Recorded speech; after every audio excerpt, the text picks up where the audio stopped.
மீனாட்சி அம்மனும் சொக்கநாதரும் இந்த ஊஞ்சல்ல உட்கார்ந்து இருக்காங்க. இந்த ஊஞ்சல்ல யார் தெரியுமா ஆட்டுறாங்க?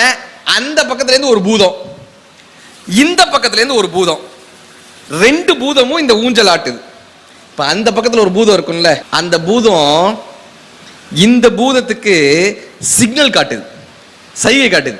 சிவபெருமானுடைய தலையை பாரு, இந்த பூதம் எட்டி பார்க்குது. சிவபெருமான் தலையை பார்த்தா தலையில அங்கங்க சிகப்பு சிகப்பா இந்த பூதம் கேக்குது. எப்படி அந்த பூதம் அங்கேயும் சொல்லுது, மீனாட்சி அம்மன் காலை பாரு, காலில் நலுங்கு போட்டிருப்பாங்கல்ல, அந்த நலுங்கு அங்கங்க அழிஞ்சு போயிருக்கு. என்ன தெரியுமா விஷயம்? பள்ளியறை பூஜைக்கு வர்றதுக்கு முன்னாடி தலைவர் ஏதோ ஒரு தப்பு பண்ணி காலில் உழுதுட்டு வந்திருக்காரு.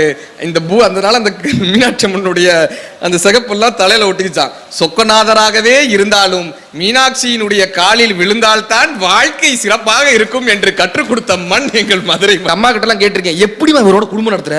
ஏன்னா எங்க அப்பா எப்ப பார்த்தா திட்டிகிட்டே இருப்பாரு. என்னைக்காவது இவரை விட்டு போலான்னு நினைச்சிருக்கியாமான்னு எங்க அம்மாட்ட கேட்கிறேன். 60ஆம் கல்யாணத்துல எப்படியாவது இவரை விட்டு போயிடலான்னு தினம் நினைப்பேன். ஆனா இவரை விட்டு போனா இவருக்கு மூக்கு கண்ணாடி யாரு எடுத்து தருவாங்க? இவருக்கு கீரையை மசிச்சு யாருக்கு கொடுப்பாங்க? நான் விட்டு போயிட்டேன்னா இந்த மனுஷனுடைய நிலைமை என்ன ஆகும்னு நினைச்சு அப்பா முகத்தை பார்த்தா பரிதாபமா இருக்கும். போனா போகுதுன்னு வாழ்ந்துட்டு போயிடுவேன் நான். இன்னைக்கு பல பேர் வீட்டுல பரிதாபப்பட்டு தான் நம்மோடு குடும்பம் நடத்துகிறார்கள் என்று புரிந்து கொள்வது ஒரு மெய்யறிவு.